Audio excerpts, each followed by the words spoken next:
ہدایت کی دو صورتیں ہیں۔ اللہ رب العزت بھی ہدایت عطا فرماتا ہے اور اللہ کے رسول صلی اللہ علیہ وآلہ وسلم بھی ہدایت دیتے ہیں، وہ بھی ہادی ہیں۔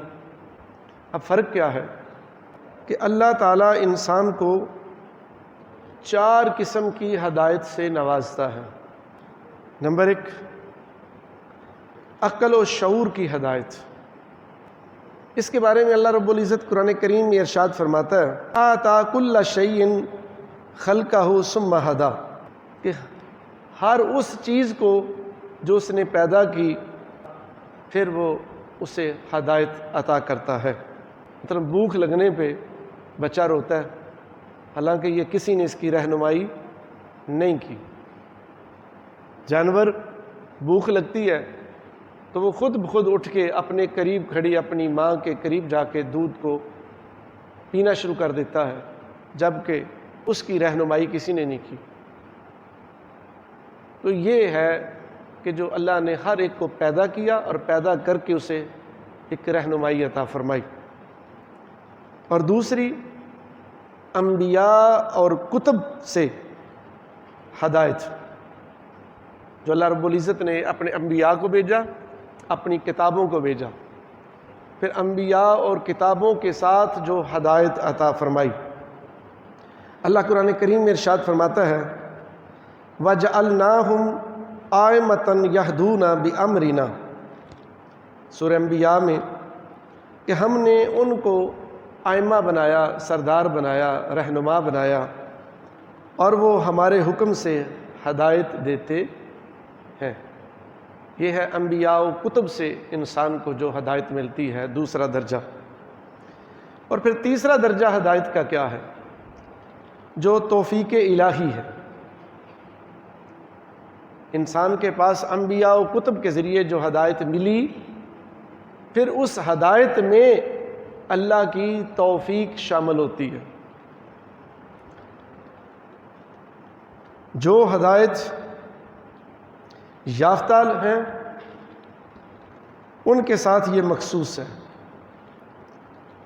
وَالَّذِينَ اهْتَدَوْا زَادَهُمْ هُدًى، وہ لوگ جنہوں نے ہدایت حاصل کی، وہ ہدایت یافتہ ہیں، اللہ ان کی ہدایت میں اور اضافہ فرما دیتا ہے، اللہ ان کی ہدایت اور زیادہ کر دیتا ہے۔ پھر چوتھی قسم جو ہے وہ یہ ہے کہ آخرت میں جنت کی ہدایت، جس کے بارے میں اللہ رب العزت قرآن کریم میں ارشاد فرماتا ہے، قالوا، وہ لوگ کہیں گے جو جنت میں جائیں گے، الحمدللہ الذی ہدانا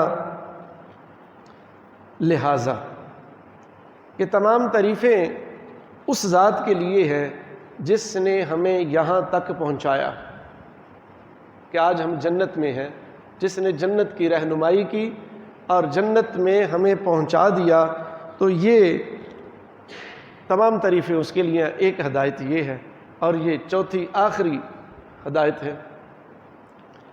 لہذا ہدایت اللہ کی طرف سے بھی ہے اور ہدایت رسول اللہ صلی اللہ علیہ وسلم کی طرف سے بھی ہے۔ الایصال المطلوب، مطلوب تک پہنچنا، یہ اللہ کی ہدایت ہے، کہ انسان جب ہدایت کے راستے پہ چلتا ہے، اللہ اس کی منازل آسان فرماتا ہوا، اس کی ہدایت میں برکت عطا کرتا ہوا، اس کو اس کے مطلوب تک پہنچا دیتا ہے، اور جب وہ اپنے مطلوب پہ پہنچتا ہے تو وہ آخری ہدایت جو نمبر 4 ہے، تو پھر وہ یہ جا کے کہتا ہے کہ الحمدللہ الذی ہدانا لہذا، تمام تعریفیں اس ذات کے لیے ہیں جس نے مجھے یہاں تک پہنچا دیا۔